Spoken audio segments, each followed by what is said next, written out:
Step aside, Mr. Hargrove. Now, Aisha Thompson's voice cut firm. In the quiet hum of Evergreen Valley High, Dalton Hargrove smirked, seeing only a weary black teacher he thought he could dominate, rich, arrogant, and untouchable. He mistook her calm for weakness, her restraint for fear. Dalton's world had always bent to his will. Students silenced, teachers intimidated, his family's money shielding him from consequence. But Aisha was different. Before the classroom, she was a Marine who thrived under pressure. When Dalton's hand closed around her throat, he thought he owned the moment. Instead, he ignited a battle that would shatter his family's power. Before we go any further, comment where in the world you are watching from, and make sure to subscribe because tomorrow's story is one you don't want to miss. The morning sun filtered through the windows of Evergreen Valley High's main hallway, casting long shadows across the freshly waxed floors. Ms. Aisha Thompson walked with measured steps, her shoes clicking softly against the tiles as she monitored the bustling corridor between classes. Her dark blazer and pressed slacks projected the professional presence she'd carried since her Marine days, while her observant eyes scanned the scene with the sharpness of someone who never truly left that training behind. The hallway buzzed with typical morning energy, lockers clanging, students chattering, the controlled chaos of teenagers navigating their social landscape. But something shifted in the air when Dalton Hargrove's tall frame appeared at the far end, moving with the entitled swagger of someone who'd never heard the word no. Aisha noticed him zero in on Sofia Ramirez, who stood at her locker organizing her books. Sofia, one of her brightest students, wore a simple sweater and jeans, her dark hair pulled back neatly as she focused on her task. "Hey, scholarship girl," Dalton's voice carried down the hall, dripping with mock sweetness. "Working on another sob story essay." "My struggles," as a poor little Sophia's shoulders tensed, but she kept her eyes forward, trying to ignore him as he planted himself directly in front of her locker. His designer shoes and carefully distressed jeans probably cost more than 3 months of her family's rent. "Move aside, please," Sophia said quietly, clutching her books closer. "Or what?" Dalton leaned closer, his 6-foot frame towering over her. "You'll cry to the diversity committee." Aisha approached with calm purpose, her voice carrying the same steady authority she'd used to command Marine units. "Mr. Hargrove, step away from Miss Ramirez's locker." Dalton's head snapped toward her, his face flushing. "We're just talking." "No, you're blocking her access and making inappropriate comments." Aisha positioned herself slightly between them, not confrontational, but present. "Move aside." Down the hall, Principal Harlan appeared, his gray suit as carefully pressed as his practiced smile. He walked toward them with the hurried steps of someone who'd rather sweep problems under the rug than solve them. "Everything all right here?" Harlan's voice carried forced cheerfulness. "Just kids being kids, right, Ms. Thompson?" Aisha kept her expression neutral.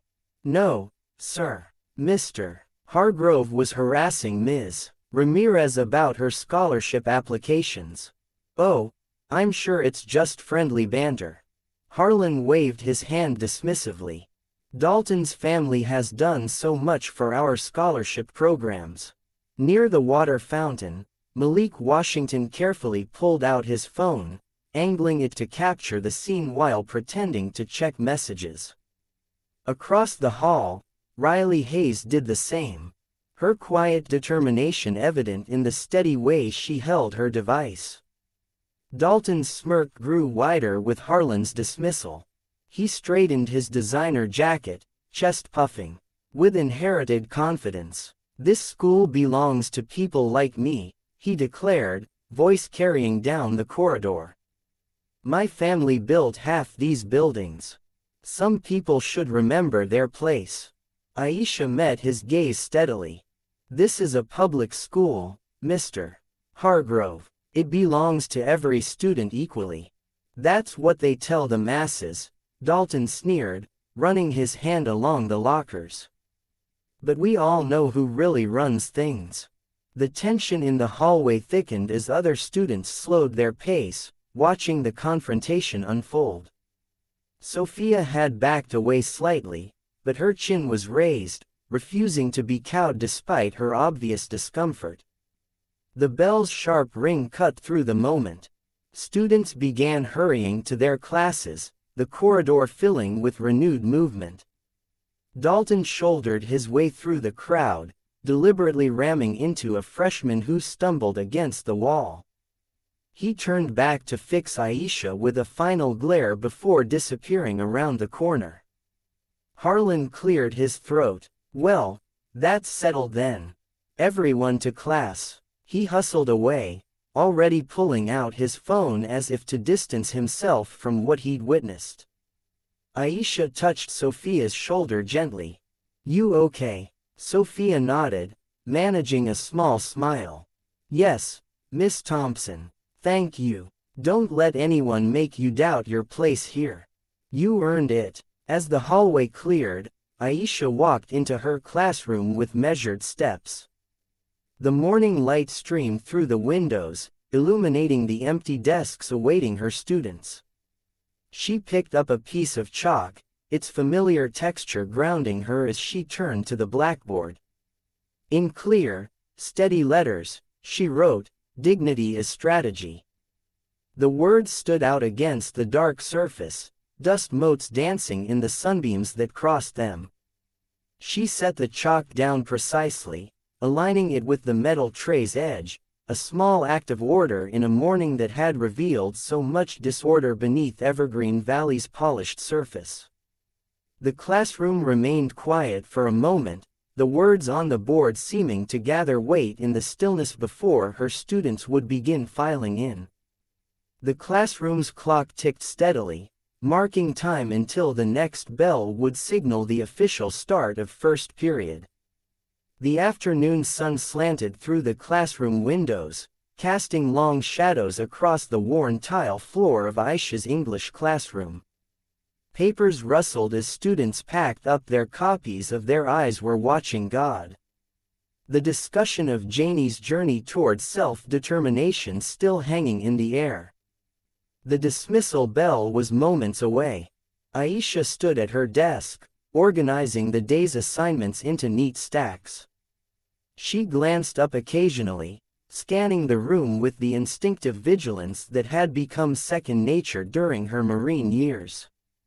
Most students chatted quietly, shouldering their backpacks and gathering their things. But something caught her attention. A shift in the energy at the back of the room. Dalton Hargrove had pushed away from his desk and now loomed over Sophia's workspace, his 6-foot frame casting a shadow across her papers. His designer shirt stretched across his shoulders as he leaned down, planting both palms on her desk. So, scholarship girl, Dalton's voice carried through the classroom, deliberately loud enough to draw attention. How exactly do you plan to make the grade? Extra credit with the admissions board? Several students froze. Books half-packed. The classroom's comfortable atmosphere evaporated, replaced by a thick tension. Sophia kept her eyes down, trying to slide her notebook into her bag, but Dalton shifted to block her path. I heard you've got quite the sob story planned for those essays, he continued smirking. Poor little immigrant family, working so hard. He made a show of wiping away an imaginary tear. Aisha set down her papers with precise control. Mr. Hargrove, her voice cut through the tension. Step aside now. She moved from behind her desk with measured steps, her shoes clicking against the tile floor. The Marine Corps had taught her that true authority didn't need to shout. It was in the stance, the tone, the unwavering certainty of command. Dalton's head snapped toward her, his face flushing red. Or what? He sneered. You'll write me up. Call my mommy. His fingers drummed against Sophia's desk in agitation. This is your final warning, Aisha stated, closing the distance. Move away from Miss Ramirez's desk. Something dangerous flashed in Dalton's eyes. The raw fury of privilege challenged, his jaw clenched, and in one explosive moment, he lunged forward, his hand shot out, fingers clamping around Aisha's throat with crushing force. The classroom froze in shocked silence. Time seemed to stretch like taffy, sound dropping away, except for the harsh rasp of Dalton's breathing. But Aisha's body remembered. 15 years of Marine training kicked in with mechanical precision. Her hands came up, executing a perfect wrist peel maneuver. Thumb pressing into the pressure point near his thumb joint. Other fingers creating leverage. A quick twist broke his grip and she used his own momentum to push him back with controlled force. Dalton stumbled backward, his expensive shoes sliding on the smooth tile. His arms windmilled as he lost balance and he crashed to the floor with a resounding thud that seemed to shake the whole room. His face transformed from rage to shock as his head bounced slightly against the hard surface. The spell of silence broke. Gasps and exclamations filled the air as phones appeared from pockets and backpacks. Screens glowing as they captured every second from different angles. The harsh fluorescent lights reflected off dozens of phone cases aimed at the scene. Running footsteps echoed in the hallway. Officer Marcus Kane burst through the door, his uniform crisp and his expression alert as he assessed the situation. Principal Harlan followed close behind, already wringing his hands. Now, let's all stay calm, Harlan said, his voice pitched high with anxiety. Miss Thompson, please, let's not escalate this situation. We can handle this internally. No, Aisha's voice was steady as she pulled out her own phone. We cannot. Dalton pushed himself up to sitting, his carefully styled hair disheveled, designer clothes rumpled. The mask of arrogance had cracked, revealing something younger and more uncertain underneath as he watched Aisha dial 911. This is Aisha Thompson at Evergreen Valley High School. She spoke clearly into the phone. I need to report an assault. Harlan stepped forward, reaching for her phone. Miss Thompson, think about what you're doing. Officer Kane held up a hand, stopping the principal. Sir, step back. This is now a criminal matter. His other hand rested on his body camera, the small red light indicating it was recording. Through the open classroom windows came the first faint wail of approaching sirens. Students stood frozen, phones still recording as the sound grew louder. In the tense quiet, a soft chime came from Aisha's phone. An airdrop notification from Sophia Ramirez containing raw video footage of the entire incident. The sunlight continued to stream through the windows, dust motes dancing in the golden beams as the sirens drew closer to Evergreen Valley High School. The comfortable routine of a normal school day had shattered, leaving something far more serious in its wake. The fluorescent lights of the school office buzzed overhead as Aisha sat in one of the hard plastic chairs, her back straight, hands folded calmly in her lap. The Marine Corps had taught her how to maintain composure under pressure, and those lessons served her well. Now, across the room, Dalton slouched in his chair, his designer clothes still wrinkled from his fall. An ice pack pressed against the back of his head. Officer Kane stood between them, his presence creating a clear divide in the cramped space. His body camera's red light blinked steadily as he flipped open his notepad. Principal Harlan hovered nearby, tension visible in every line of his body. Now, let's handle this step by step, Officer Kane said, his voice professional and measured. Miss Thompson, please tell me exactly what happened. Aisha spoke clearly, her words precise. I was collecting papers at my desk when I observed Dalton Hargrove harassing one of my students, Sophia Ramirez. When I approached and instructed him to step away, he grabbed me by the throat with his right hand, applying significant pressure. Officer Kane nodded, writing in his notepad. And then I used a defensive maneuver to break his grip and create distance. He lost his balance and fell. Miss Thompson, please. Harlan cut in, wringing his hands. Surely we can discuss this reasonably. Dalton is a senior about to graduate. His whole future, sir. Officer Kane interrupted firmly. Please don't interfere with an official statement. He turned back to Aisha. Did you suffer any injuries? Aisha touched her throat lightly. Some soreness. There may be bruising. Officer Kane documented this, then turned to Dalton. Mr. Hargrove, your version of events. Dalton straightened up, shooting a glance at Harlan before speaking. She attacked me first. I was just talking to another student and she got in my face. I barely touched her. That's not what the videos show, Officer Kane stated flatly. Multiple students recorded the incident. Would you like to revise your statement? Dalton's face flushed red. He looked down at his expensive sneakers, suddenly seeming much younger than his 19 years. I might have grabbed her, but she made me fall. I hit my head. After you initiated physical contact, Officer Kane pointed out. He pulled out a form and began writing. Based on the evidence and witness statements, I am issuing you a summons for assault. You can't do that. Dalton's voice cracked. Do you know who my mother is? The law applies equally to everyone, Mr. Hargrove, Officer Kane replied, continuing to write. Ms. Thompson, you have the right to press criminal charges. Given the nature of the assault and the clear video evidence, I strongly advise you to do so. Harlan stepped forward again, his voice strained. Officer, please, this is a school matter. We have internal procedures. Principal Harlan, Officer Kane cut him off. Assault is a criminal offense, not a disciplinary issue. Please step back and let me do my job.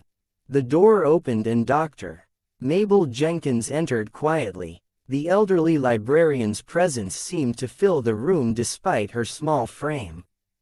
She moved to stand near Aisha, her hand coming to rest supportively on the back of her chair.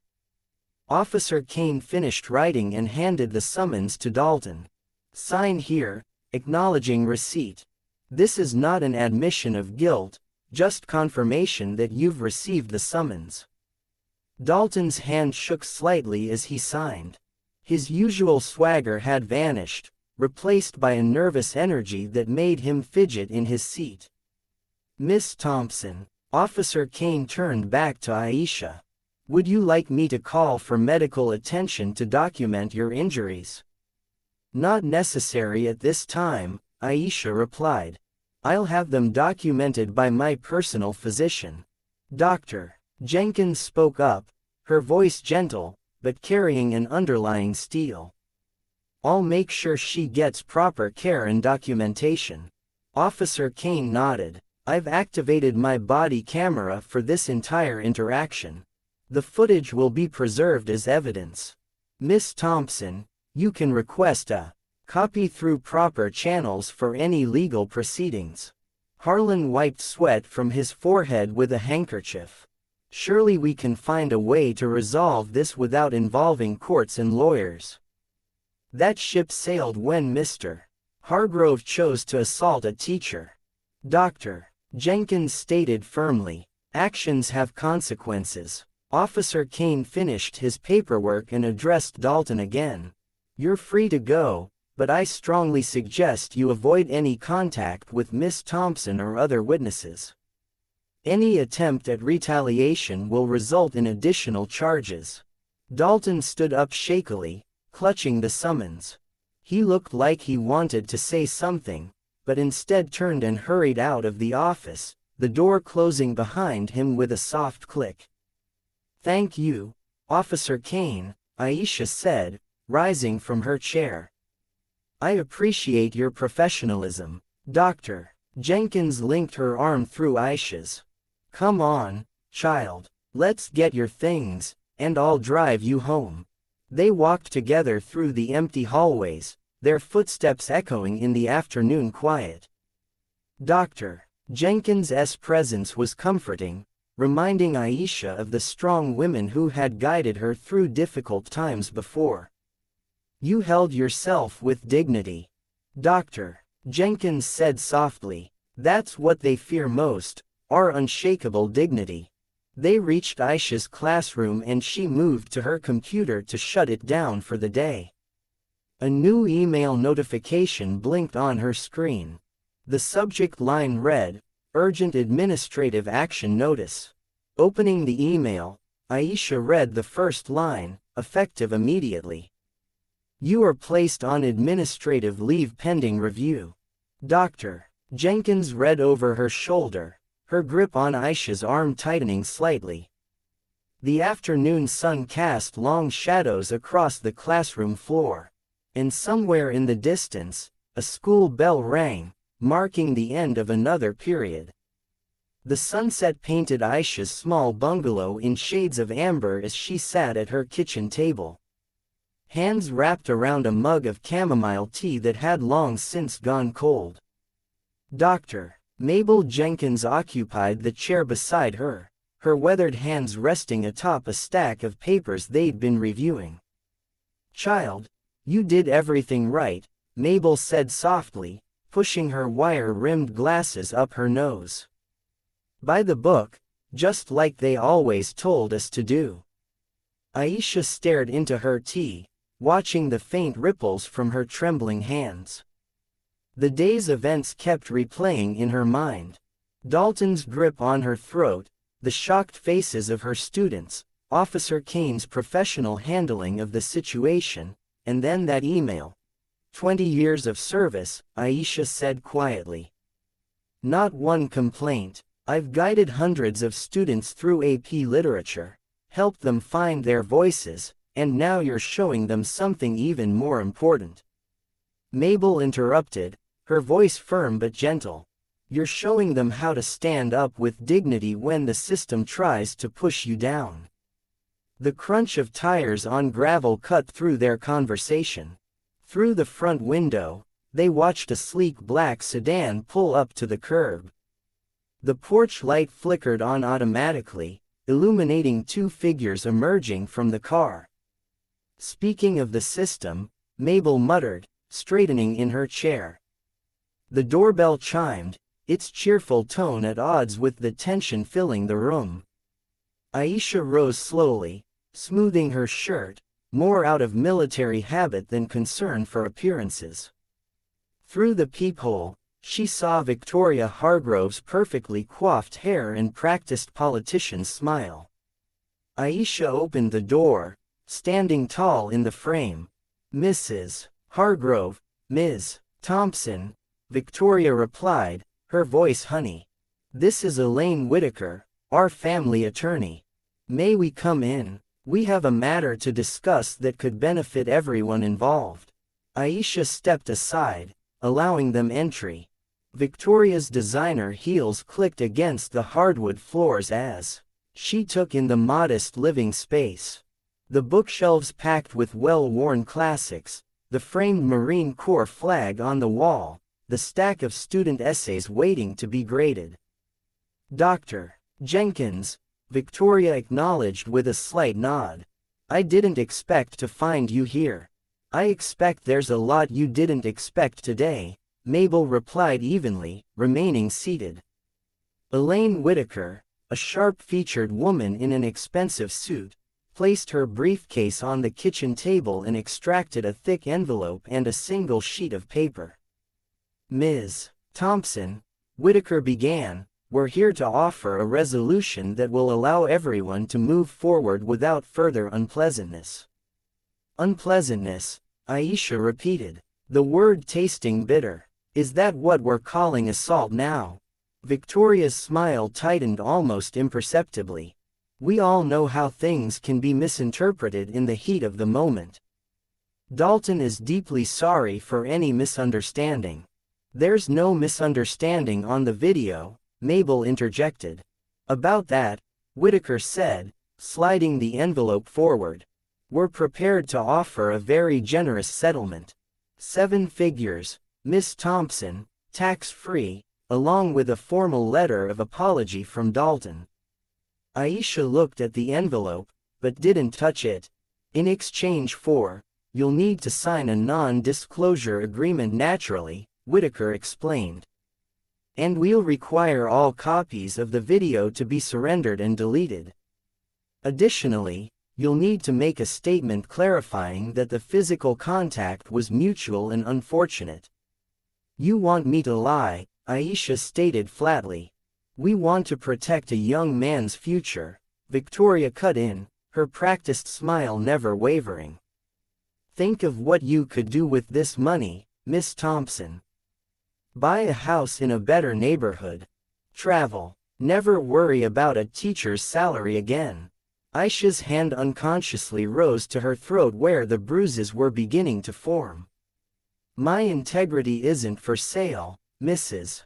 Hargrove. Everyone has a price, Victoria said, her voice dropping its sugary coating. Don't let pride stand in the way of security. Pride. Aisha's voice remained steady, but her eyes flashed. This isn't about pride. This is about right and wrong. This is about showing my students that actions have consequences. No matter who your parents are. Then let me be clear, Victoria said. All pretense of friendliness gone. You won't like what happens next. One teacher against the Hargrove family, against the school board, against the entire system. You'll lose everything. Your job, your reputation, your peace of mind. I've already lost my job, Aisha replied. But I won't lose my self-respect.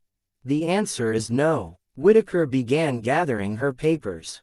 We'll leave the offer open for 24 hours. After that, you can direct all communication through my attorney. Aisha finished. Victoria's heels clicked toward the door, but she paused before exiting. You're making a serious mistake, Miss Thompson. One you'll regret for a long time. After they left, Mabel squeezed Aisha's hand.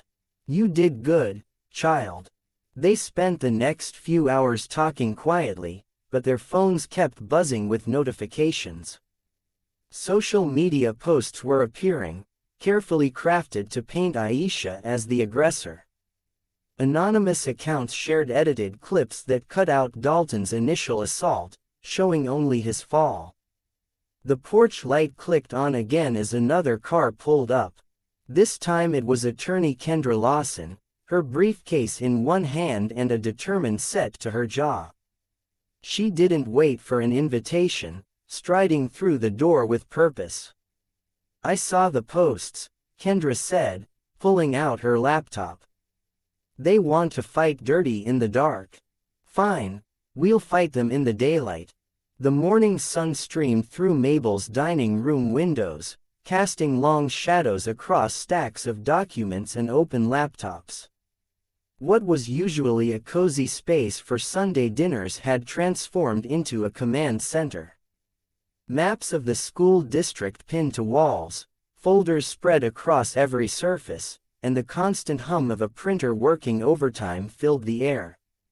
Aisha sat at the head of the oak table, her military-instilled posture unwavering despite her exhaustion. To her right, Kendra Lawson typed furiously on her laptop, pausing occasionally to adjust her reading glasses. Sophia Ramirez and Malik huddled over their phones, methodically backing up video footage to secure cloud storage. Found another one, Mabel announced, emerging from her study with a dusty file box. Her fingers spotted with age but steady pulled out a manila folder. 2 years ago, a junior varsity basketball player Dalton accidentally shoved him down the stairs after a game. Kendra looked up sharply. Injuries, broken wrist, Mabel said, scanning the document. Family received a settlement, standard NDA language. But here's what's interesting. The payment came through a shell company, not directly from the Hargroves. They're hiding the pattern, Aisha observed, her voice tight with controlled anger. Sophia raised her hand instinctively before speaking. A habit from class. Miss Thompson, I remember that the player was Carlos Mendoza. He transferred schools right after. And here's the second incident, Mabel continued, pulling out another folder. Female student, name redacted. Dalton grabbed her wrist hard enough to leave bruises when she refused to go to homecoming with him. Another quiet settlement. Malik leaned forward. I got the hall footage from yesterday backed up in 3 different places. They can't delete this one. Good work. Kendra nodded, still typing. The third incident, Mabel. The librarian's face darkened as she opened the final folder. Coach Patterson filed a complaint about Dalton's behavior during track practice. 2 days later, he was fired for budget cuts. Generous severance package with, you guessed it, an NDA. 3 incidents, 3 cover-ups, Aisha said, standing to pace the room. Her Marine training showed in her measured steps, all buried under money and legal threats. Kendra's printer whirred to life, spitting out pages. I've got our FOIA requests ready, school board meeting minutes, budget allocations for student wellness settlements, email correspondence between Harlan and the Hargroves. They'll fight the requests, Mabel warned. Let them, Kendra replied with a fierce smile. Every denial just strengthens our case for the civil action. Speaking of which, she turned her laptop around, displaying a document dense with legal language. This complaint isn't just about yesterday's assault. We're going after the whole system of protection they've built. Sophia's phone buzzed. She checked it and frowned. They're already trying to pressure my family. My mom got a call about my scholarship being under review. Document everything, Kendra instructed. Every call, every threat, it's all evidence. The room fell silent as Aisha's phone rang. The screen displayed SGT Ramirez. She put it on speaker. Ace, you're on with everyone. Roger that, came the gruff voice of her former CO. Got your message, Thompson. Pulled some strings with Marine Corps records. That discharge file they're threatening to leak. Let them. Your commendations will shut them up quick. Thanks, Ace. But they're going after my students now. Already handled, Ace replied. Got some battle buddies in the area. We're setting up a rotation. Discreet presence around your house and Sophia's. Nobody touches our people. Mabel nodded approvingly. The community is mobilizing, too. Parents are calling. Teachers are whispering. This isn't going away like the others. Kendra finished typing with a flourish. Civil action is ready. Claims include assault, conspiracy to cover up multiple incidents, racial discrimination, and retaliation against a whistleblower. She looked at Aisha. Once I hit send, there's no going back. The Hargroves will come at us with everything they have. Good, Aisha said firmly. Let them show everyone who they really are. Malik raised his phone. Videos secured. We've got 3 angles of the assault, all time-stamped and authenticated. And I've got signed statements from 5 students who witnessed previous incidents. Sophia added, they're scared, but they're willing to testify. Mabel walked over to Aisha, placing a gentle hand on her shoulder. You know what this means. Taking on the Hargroves means taking on the whole power structure of this town. School board, business interests, political machines, they're all connected. Then it's time they got disconnected, Aisha replied, her voice steady. She nodded to Kendra. Send it. The attorney's finger hovered over the enter key. Last chance to back out. Dignity is strategy, Aisha whispered, echoing the words she'd written on her classroom board just yesterday, a lifetime ago. Kendra hit send. The computer chimed, confirming the filing had gone through.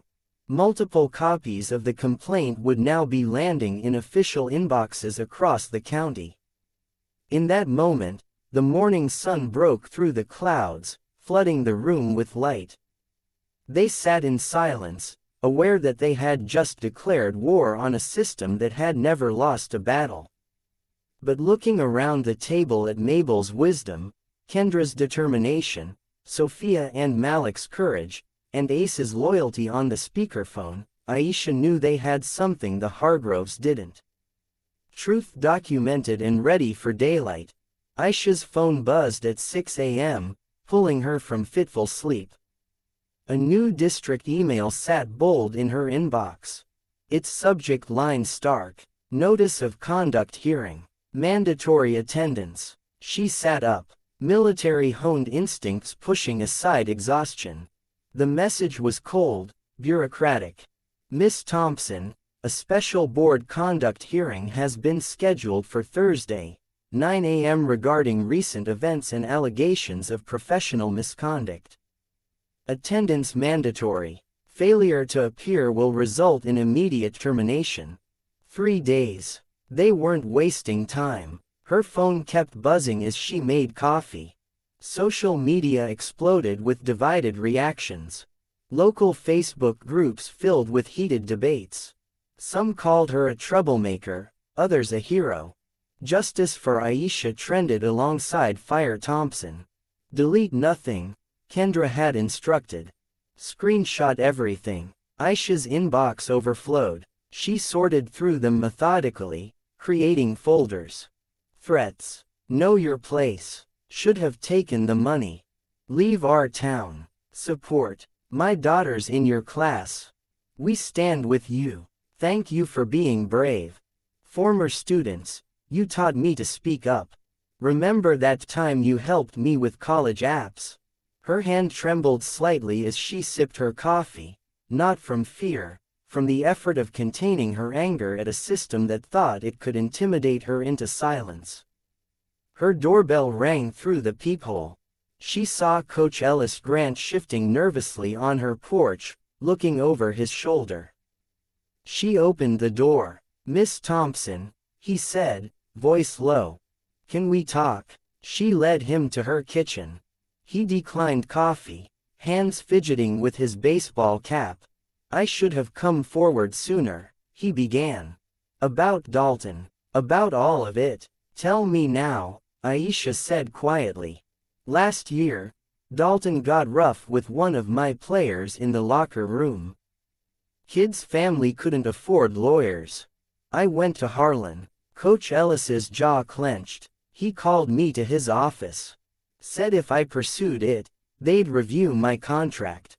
Said I had a mortgage to think about. Called it being practical. Aisha recorded his statement on her phone with permission. Will you testify? I've got 2 kids in college, he said, then straightened his shoulders. But yes, this has to stop.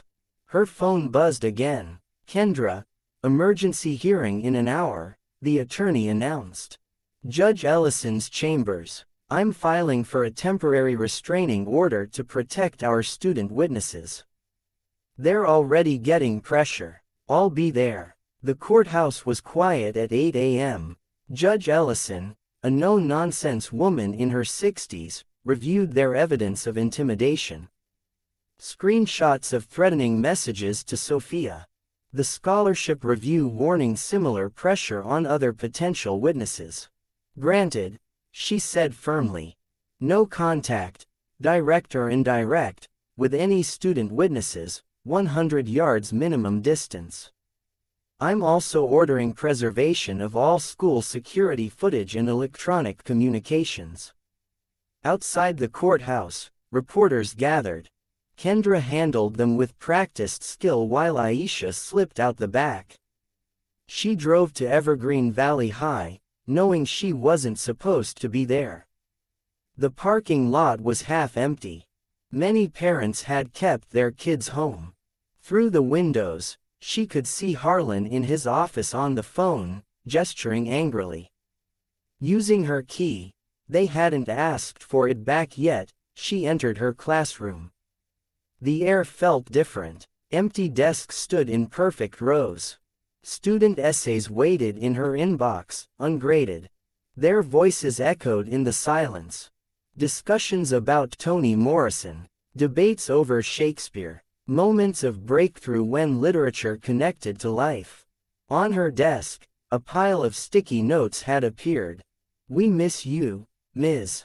T. Stay strong." They picked the wrong teacher to mess with. Aisha ran her fingers along her classroom library shelves. Books she'd collected over years of teaching. Some bought with her own money, others donated by former students. Each one carefully chosen to show her students themselves in literature to help them find their voices. Their eyes were watching God. The Hate You Give, Night, Lord of the Flies. Stories of power, resistance, dignity, and consequences. She touched each spine, a quiet ritual. This was what they wanted to take from her. This space where young minds opened to new possibilities, where students learned that words had power, that speaking truth mattered. The hallway security camera whirred, turning toward her classroom. Let them watch. Let them see her standing firm in her own space. Her phone vibrated. A text from Sophia. Got more videos from other students. Meeting at Drive, Jenkins' after school. Then another from Kendra. Restraining orders served. Board meeting prep tonight. Bring everything. And one from Ace. Marines got your 6, Thompson. Always. Aisha straightened a row of books, ensuring each spine aligned perfectly. Military precision in this small act of defiance. They thought an empty classroom would break her. They had no idea what she'd survived before this. The morning bell rang, jarring in the silence. Somewhere in the building, her students were gathering without her. But not for long. 3 days until the hearing. 3 days to show this town what real strength looked like. She took one last look at her classroom, at the words still written on her board. Dignity is strategy, not just a saying now, a battle plan. See you Thursday, she whispered to the empty room and walked out with her head high, leaving the door unlocked. She'd be back. Some things were worth fighting for. The library's community room hummed with tension as parents filed in for the emergency PTA forum. Fluorescent lights cast harsh shadows across worried faces. Aisha sat between Mabel and Kendra in the back row, watching Councilman Derek Voss arrange papers at the podium. "He's Victoria's attack dog," Mabel whispered, adjusting her reading glasses. "Been doing her dirty work for years." Voss tapped the microphone, his expensive suit a stark contrast to the room's worn carpet and institutional furniture. "Thank you all for coming on such short notice. Recent events have raised serious concerns about student safety at Evergreen Valley High." Parents shifted in their metal chairs. Some avoided eye contact with Aisha. Others offered subtle nods of support.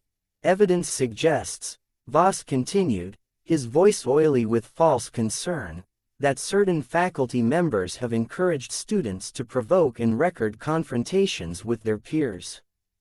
This form of entrapment, point of order." Mabel's voice cut through the room as she stood, straight-backed and dignified. "The district's own security policy, Section 4.3, explicitly permits student recording of any incident where safety is concerned. She pulled a worn binder from her bag. And if we're discussing evidence, I have here 3 separate incident reports involving similar confrontations, all conveniently buried in administrative reviews. Voss's polished smile faltered. Dr. Jenkins, this isn't. Furthermore, Mabel continued, the student handbook specifically protects the right to document and report harassment without fear of retaliation. Page 23. If anyone would like to verify, the room erupted into murmurs. A parent near the front stood up, pointing at Aisha. My son says she's turning the kids against each other, making everything about race. My daughter says she's the only teacher who makes her feel safe.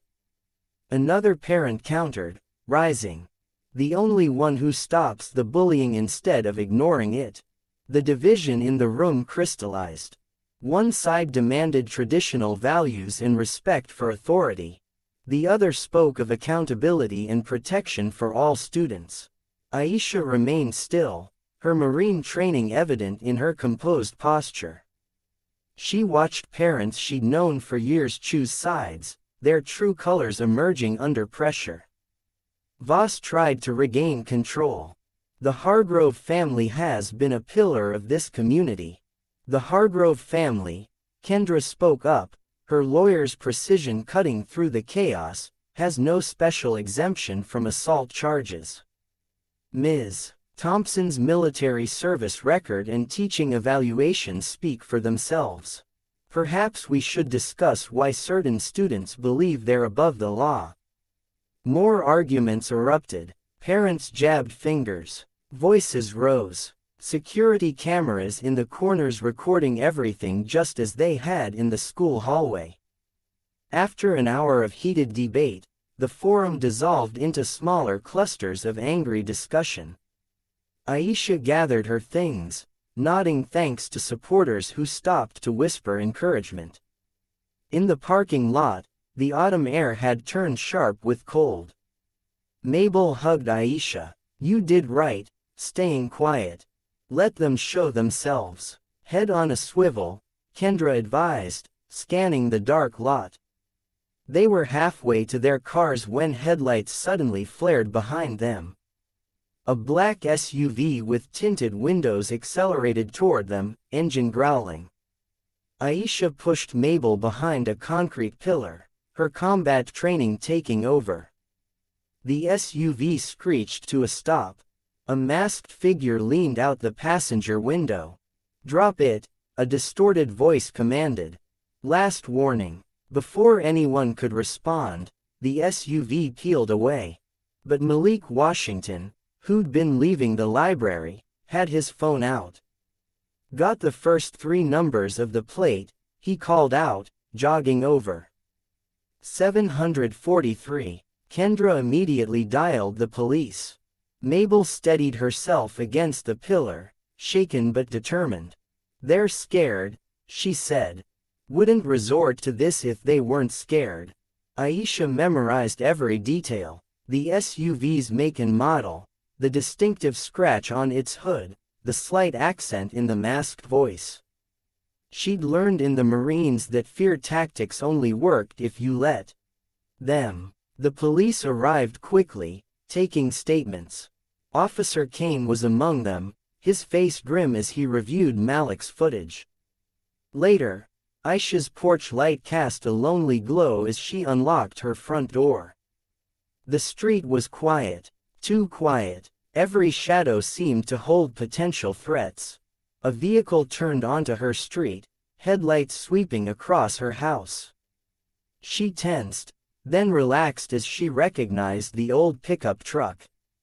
Sergeant Ace Ramirez emerged, silver hair gleaming in the streetlight, carrying a heavy duffel bag. Thompson, he greeted her as if they were back on base. Got your 6 ace. You didn't have to. Marine Corps doesn't leave its own hanging. He set the duffel down. I'll take night duty. Got some of our old unit rotating shifts. They pulled this intimidation garbage in the wrong neighborhood. Aisha felt tension ease from her shoulders. She'd trained under Ace, learned discipline and strategy from him. Now here he was, still teaching lessons about loyalty and strength. "They're getting desperate," she said. "Good." Ace checked sightlines with practiced efficiency. "Desperate means sloppy. Sloppy leaves evidence. We just maintain position and let them make mistakes." He settled into a chair on her porch, duffel bag within reach. The message was clear. This house, this teacher would not stand alone. The school auditorium buzzed with tension as hundreds packed the wooden seats. Fluorescent lights cast a harsh glare over the scene.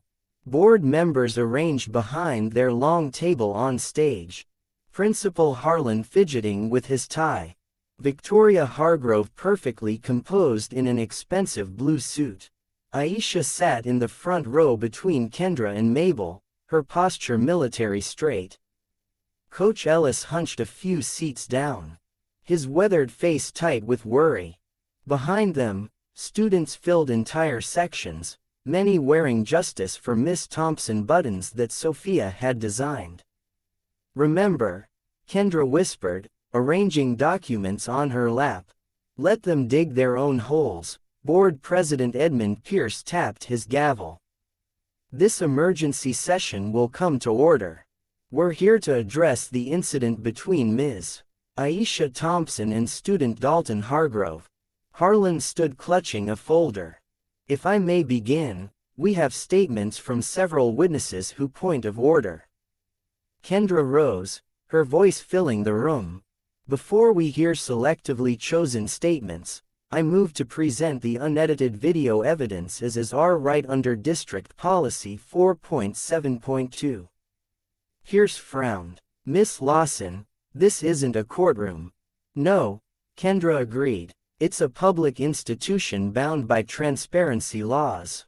I have here," she held up a flash drive, footage from multiple angles showing the entire incident. The board's own bylaws require consideration of all available evidence. Victoria Hargrove leaned forward to whisper something to Pierce, but he was already nodding reluctantly. "Very well. Technical services, please." A young IT worker hurried to connect the flash drive to the projector system. The huge screen behind the board flickered to life, showing Aisha's classroom after the bell. The crowd watched in silence as Dalton blocked Sophia's path, his body language aggressive. They heard his sneering comments about her scholarship. Then Aisha approached, her voice calm but firm. "Step aside, Mr. Hargrove." "Now, what happened next?" drew gasps from the audience. Dalton's sudden lunge, his hand clamping around Aisha's throat. The image massive on screen, impossible to minimize or explain away. The precise controlled way she broke his grip without causing injury. The stunned look on his face as he fell. "Freeze frame," Kendra commanded. The technician complied, leaving Dalton's hand clearly visible around Aisha's throat. Phones emerged throughout the auditorium, capturing the frozen image. Board member Lydia Wong removed her glasses, rubbing her eyes. "My God, there are 3 more angles," Kendra continued, all showing the same sequence. Ms. Thompson defended herself with minimal force against an unprovoked assault. An assault that, I might add, carries criminal penalties. Dalton slumped in his seat, face red.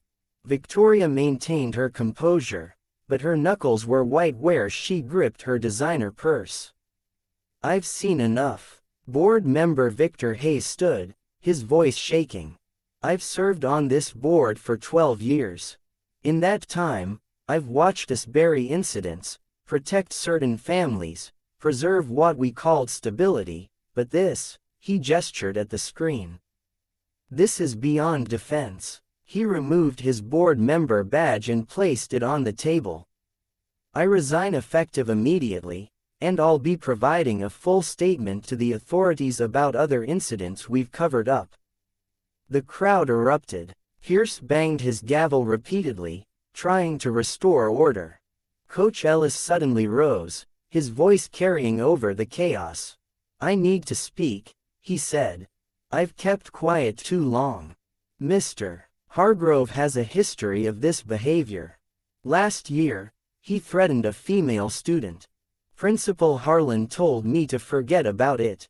Said my contract renewal depended on my discretion." Harlan half rose. "Now see here, I have dates, times, and witnesses."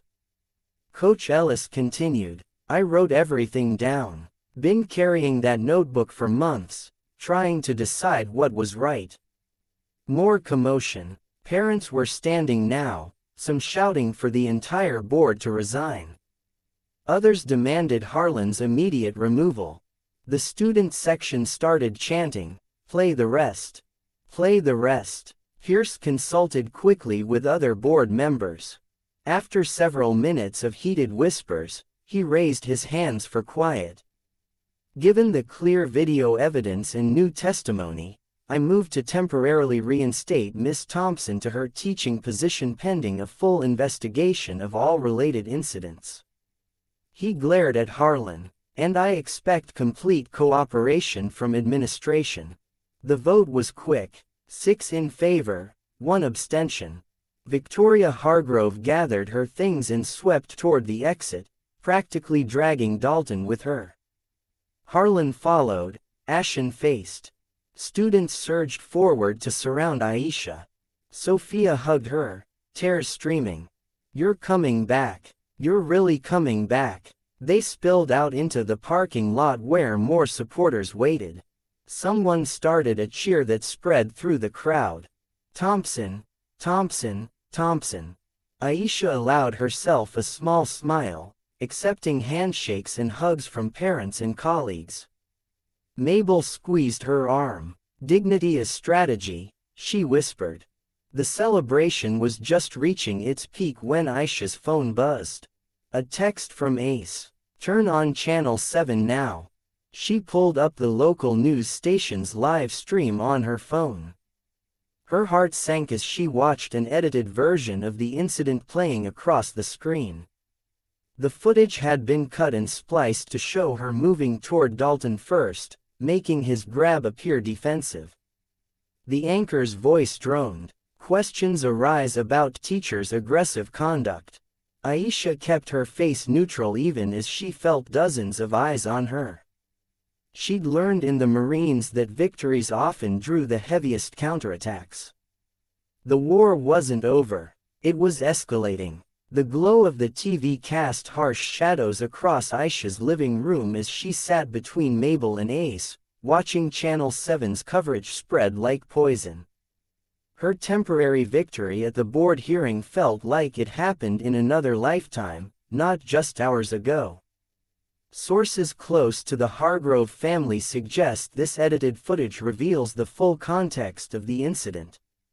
The anchor said smoothly. The manipulated video played again, chopped and rearranged to show Aisha advancing aggressively toward Dalton before his hand reached her throat. Ace's jaw clenched. "That's not what happened." They cut out 2 whole minutes of him blocking Sophia. "Of course they did." Mabel's voice was bitter as she took notes. "They've got friends at every station in town. Victoria's campaign donations see to that." Aisha's phone buzzed constantly with notifications. The doctored footage was spreading across social media, each share adding new layers of lies. Comments called her the angry black teacher and another violent troublemaker. "We have the original videos," Aisha said quietly. "Multiple angles. The truth is right there. Truth needs people willing to see it," Mabel replied, patting her hand. "And money makes people look the other way." Ace checked his phone, frowning. "Kendra's calling." "Hold on." He put the call on speaker. "It's bad," Kendra said without preamble. "Judge Kensington just stayed our discovery motion on Dalton's previous NDAs. Says he's concerned about trial by media contaminating potential jurors. That's convenient timing, Mabel muttered. It gets worse, Kendra continued. Dalton's lawyer just filed a defamation countersuit. They're claiming your false allegations have caused him severe emotional distress and damaged his college prospects. Aisha closed her eyes, remembering her Marine training.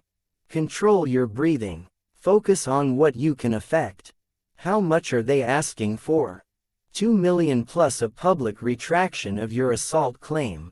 Ace stood up pacing. This is bull language, Sergeant. Mabel warned automatically. Bologna.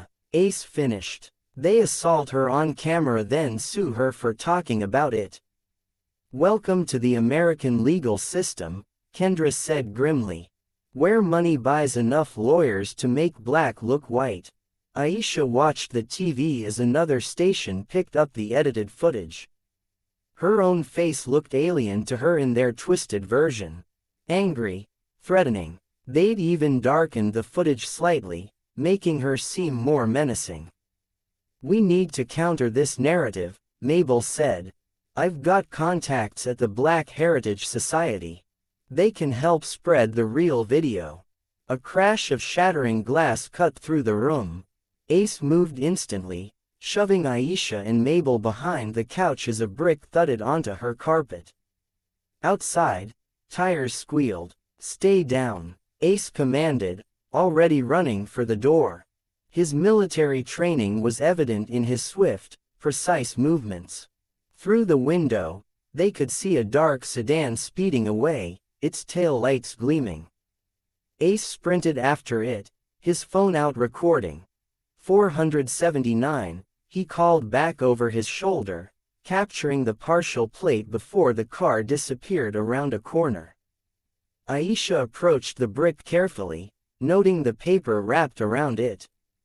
She used a pen to carefully unfold the note without touching it directly. The message was typed. Drop the charges or worse comes next. Mabel was already on the phone with the police. Glass crunched under her shoes as she paced. Yes, we need an officer right away. This is Dr. Mabel Jenkins at 1247 Maple Street. We've just had a brick thrown through Ms. Thompson's window with a threatening note. Ace returned, breathing hard. Lost them at Cedar Avenue. But that partial plate, it's the same one Malik spotted after the PTA meeting. Aisha stared at the broken window, feeling the cool night air seep in. The breach in her home's safety brought back memories of night watches in war zones. But this was different. In the Marines, the enemy was clear. Here, the attacks came wrapped in lawyers' letters and edited videos followed by bricks in the dark. I'm staying tonight, Ace declared, brooking no argument. We'll set up watches like we did in Fallujah. I'll make coffee, Mabel said, heading to the kitchen and call that glass repair service that does emergency boarding. Aisha carefully photographed the brick, the note, and the broken glass from multiple angles.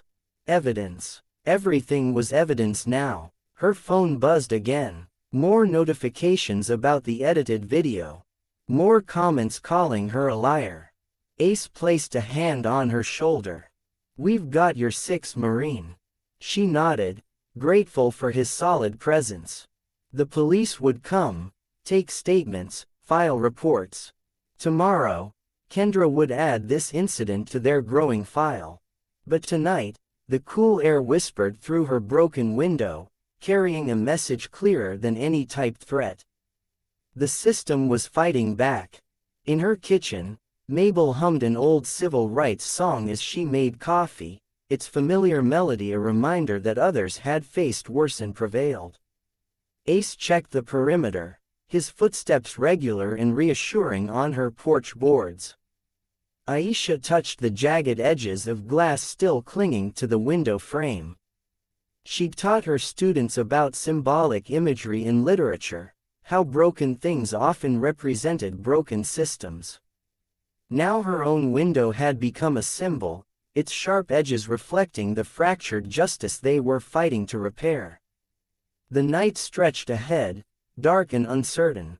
But she wasn't alone in facing it. That would have to be enough for now. The plywood over Aisha's window blocked out the street lights, casting deeper shadows across her living room.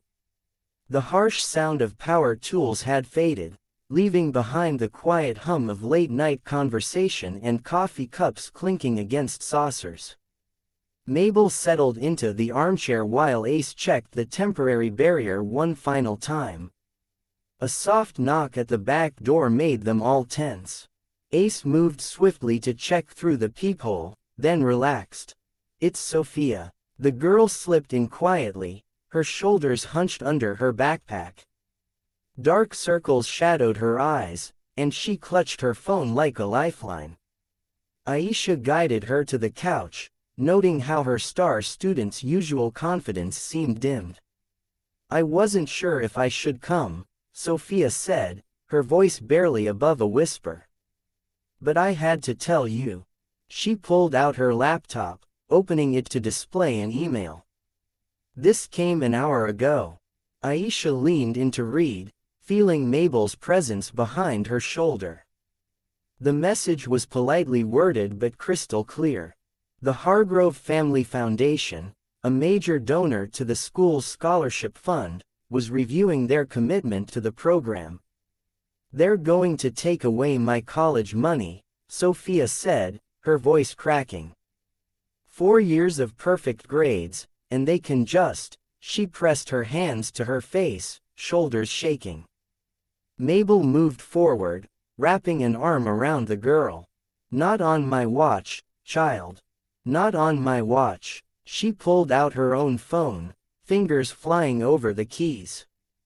"I've got connections at the Black Heritage Society, the Hispanic Education Foundation, and 3 alumni associations.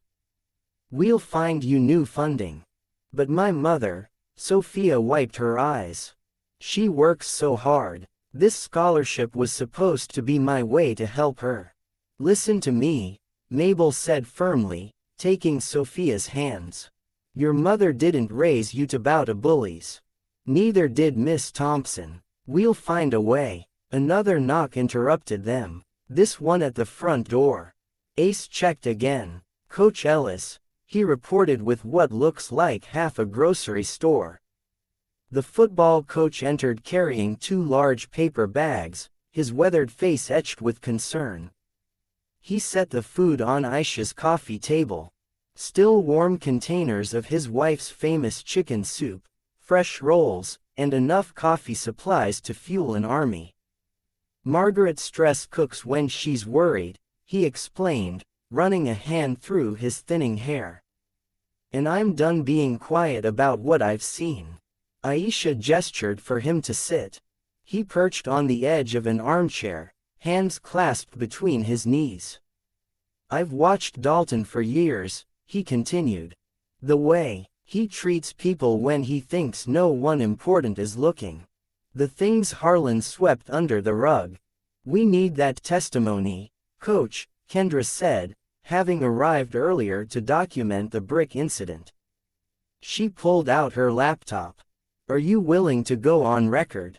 Ellis nodded slowly. "Got a mortgage to worry about, but I've got a conscience, too, and it's been mighty noisy lately." He glanced at Sophia. "These kids deserve better than what we've been giving them." Ace had been moving between windows, checking sightlines. Now he gathered everyone's attention. "We need to talk security. I've been making calls. Got neighbors willing to help." He spread a rough map of the street on the table, pointing out positions. "Mrs. Chen from number 1243 has a clear view of your driveway. Mr. Washington at 1251 can see the back fence. We're setting up a rotation, 2-hour watches, like a neighborhood watch," Sophia asked, leaning forward with interest. "Better," Ace replied, "Marine style. Everyone gets a specific zone, specific signals." He demonstrated with his flashlight. 2 quick flashes for all clear. 3 for attention needed. 4 rapid pulses for emergency. Phones on silent. Texting only. No one confronts anything alone. Aisha watched as her living room transformed into a command center. Ace assigned positions and protocols while Mabel made calls about scholarship alternatives. Coach Ellis gave his statement to Kendra, his voice growing stronger as he detailed incident after incident. The night deepened. Sophia dozed on the couch, her laptop still open to college applications. Mabel covered her with a blanket, murmuring, "Rest, child. We'll fight tomorrow." Around 3 a.m., neighbors began arriving in pairs for Ace's security briefing. Mrs. Chen brought thermoses of hot tea. Mr. Washington arrived with his son, both wearing reflective jogging gear. Perfect cover for late-night observation. Remember, Ace instructed them, "You're not vigilantes, you're witnesses. See something, signal, document. Let the proper authorities handle any direct confrontation." By 4 a.m., the watch rotation was in place. Aisha could see flashlight signals passing between houses. 2 quick flashes, all clear, repeated every 15 minutes. The system was simple but effective, turning her neighbors into a protective network. Around 5 a.m., the night's adrenaline finally began to ebb.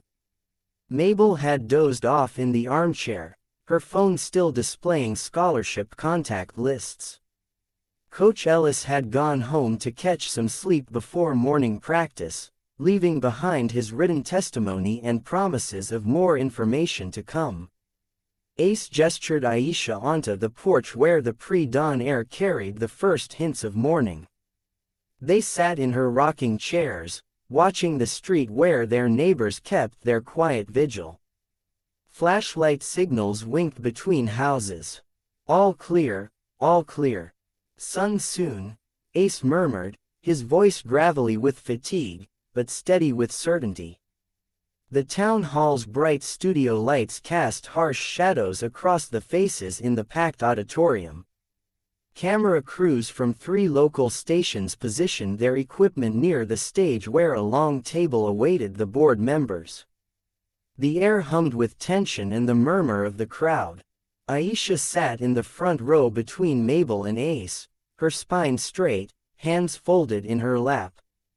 She wore her navy blazer, the one she'd worn when accepting her teaching award last spring. Her face remained carefully neutral as Victoria Hargrove glided onto the stage in an colored suit that probably cost more than Aisha's monthly salary. "Good evening, Evergreen Valley," Victoria began, her smile practiced and pristine. "Tonight, we address serious concerns about the moral character of our educators." The words hit like carefully aimed darts. Aisha felt Mabel's hand squeeze her arm. Principal Harlan shuffled his papers at the board table, not meeting anyone's eyes. The other board members arranged themselves with varying degrees of discomfort, except for Theodore Lang, who sat closest to Victoria with the same entitled tilt to his chin that his son Dalton had inherited. "We've gathered several witnesses," Victoria continued, "who paint a disturbing pattern of behavior. 1. They approached the microphone. A senior Aisha had never taught claimed she overheard instructions for provoking Dalton in the hallway. A substitute teacher suggested Aisha had radical ideas about discipline. A parent insisted her child felt unsafe in Aisha's classroom. Each testimony grew more outlandish than the last. Aisha recognized the careful coaching in their word choice, the way they echoed specific phrases that would play well in sound bites. "Ms. Thompson," one woman said, dabbing at dry eyes with a tissue, told students to record everything Dalton did. She was targeting him, trying to ruin his future. Ace's jaw clenched. Mabel scribbled furious notes, but Aisha remained still, remembering her Marine training. Let the enemy exhaust their ammunition. Dalton sat in the second row, surrounded by his usual crowd of enablers. His smirk grew with each testimony, his phone occasionally lighting up as he texted, probably bragging to friends about his imminent victory. After the parade of witnesses, Harlan stood, his hands shook slightly as he adjusted his tie. In light of these troubling revelations, he said, I move to terminate Miss Thompson's employment for cause, effective immediately. The words hung in the air like smoke. Cameras swiveled to capture Aisha's reaction, but she gave them nothing except dignity. Board member Lydia Wong spoke up. Shouldn't we review the original incident footage again? Already settled, Lang cut in. We're voting on new evidence of misconduct. The deliberation lasted 17 minutes. Aisha counted each one, breathing in the steady rhythm she'd learned in basic training. Around her, she could feel the tension in her supporters. Sophia's mother gripping her rosary. Coach Ellis's leg bouncing with nervous energy. Her students watching with wide eyes as adults once again proved how systems could be twisted. The vote was 4-3 for termination. Miss Thompson's employment is terminated for cause. Harlan announced, his voice cracking slightly. All salary and benefits cease immediately. Camera lights flashed. Dalton's laugh carried across the room. Victoria leaned down to whisper something in his ear, both of them wearing matching expressions of satisfaction. We're finished here, Victoria announced to the room, but her eyes locked onto Aisha's. The threat in them was clear. Don't get up again. Aisha rose slowly, gathering her purse. The cameras followed her every move as she walked toward the exit, head high. Mabel and Ace flanked her like guards, their presence solid and sure. Outside, the evening had turned cold. Their footsteps echoed on the empty sidewalk as they walked away from the lights and noise. Only when they reached the shadow of a massive oak tree did Aisha finally stop. One tear slid down her cheek. Just one. She wiped it away with military precision. They think they've won, Mabel said softly, pulling Aisha into a fierce hug. Ace stood watch, his stance protective. They got cocky, made mistakes. Aisha's phone buzzed. Kendra's message lit up the screen. Chain of custody. We flip it. What does that mean? Mabel asked, peering at the text. Before Aisha could respond, they heard footsteps. Coach Ellis emerged from the shadows, clutching a manila envelope. You need to see this, he said, his voice low. Harlan's been sloppy with the security footage. And I've got dates, times, every edit they made. To that video. They've been spreading. More footsteps approached. Lydia Wong hurrying toward them, still in her board member suit. I recorded everything, she whispered. The private sessions where they coached those witnesses. Lang's son was stupid enough to stream it on social media. Thought he was being clever, showing off how they were going to take care of the problem. Aisha stood very still, absorbing this information. Her military training had taught her that sometimes you had to absorb a hit to expose your opponent's weakness. She thought of all those testimonies, all those cameras recording every word. Ace checked his phone. Night watch is in position at your house. No one's getting near anything tonight. Mabel squeezed Aisha's hand. They wanted a show. They certainly got one. Aisha nodded once, then straightened her blazer. Around her, the night felt less dark than it had a moment before, filled with the quiet strength of allies gathering. The morning sun filtered through Mabel's kitchen windows, casting warm light across stacks of documents and laptops scattered over her oak table. Coffee cups and half-eaten muffins dotted the makeshift command center, where Aisha, Kendra, Ace, Mabel, and Sophia had gathered since dawn. Aisha sat with perfect posture despite her exhaustion, her fingers wrapped around a cooling mug of tea. The events of last night's ambush vote still played through her mind. But the military discipline that had carried her through combat zones now kept her focused on the mission ahead. "Found something," Ace announced, his gruff voice breaking the quiet concentration.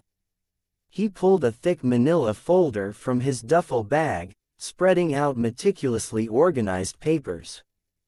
"Been keeping records since the first incident. Every security camera request I filed with Harlan's office." Kendra leaned forward, her legal pad ready. "How many requests?" 17, Ace said, tapping the stack. "Each one properly dated, time-stamped, and signed. Each one conveniently lost or pending review." He laid out the forms in chronological order. "Notice the pattern." Mabel adjusted her reading glasses, studying the dates. "They correspond exactly with Dalton's previous incidents." "Exactly," Ace confirmed. "I requested footage from the parking lot when that girl's wrist was bruised. The hallway when Coach Ellis reported threats. The cafeteria during the vandalism incident. Every single time Harlan claimed technical difficulties or missing tapes, Sophia, who had been quietly typing notes on her laptop, looked up. But the cameras are always working. I see the red lights every day." "That's right," Ace nodded. "And look here." He pointed to a receipt. "I paid the district tech office to verify the system status on each date. Every camera was fully functional." Aisha studied the documents, remembering her military training in maintaining paper trails. "You kept receipts for everything. Marines don't leave loose ends," Ace said with a slight smile. Each denial required Harlan's signature. He probably thought no one would connect the dots. Kendra was already scanning documents into her laptop, her fingers flying across the keyboard. "This establishes a pattern of deliberate evidence suppression, but we need." Her phone buzzed, interrupting her thought.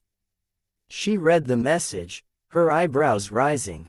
Well, anonymous tip from someone inside the school. Says the SRO's body microphone picked up something interesting. The room went quiet. Mabel poured fresh coffee into everyone's cups as Kendra put her phone on speaker and played an audio file. Harlan's distinctive voice crackled through. "Those student phones need to disappear, Officer Kane. Especially the ones with hallway footage. I don't care how you do it, just make them go missing from the evidence locker." The Hargrove family has been very generous to the district's security budget. "My God," Mabel whispered. "That's tampering with evidence," Ace growled. Sophia sat up straighter. "Officer Kane must have refused. That's why our phones weren't taken. And why he issued the summons to Dalton by the book," Aisha added, remembering the SRO's professional handling of the initial incident. Kendra was already pulling up legal documents on her laptop. "This changes everything. We can file an emergency motion for a chain of custody hearing. The edited video they're spreading, the ignored security footage, the attempt to destroy evidence, it all shows coordinated suppression." She began typing rapidly, legal terminology flowing as naturally as breathing. The others watched her work, the only sounds being keyboard clicks and occasional sips of coffee. "Here's what the motion will argue," Kendra explained, turning her screen so everyone could see. "First, we demonstrate the pattern of evidence suppress.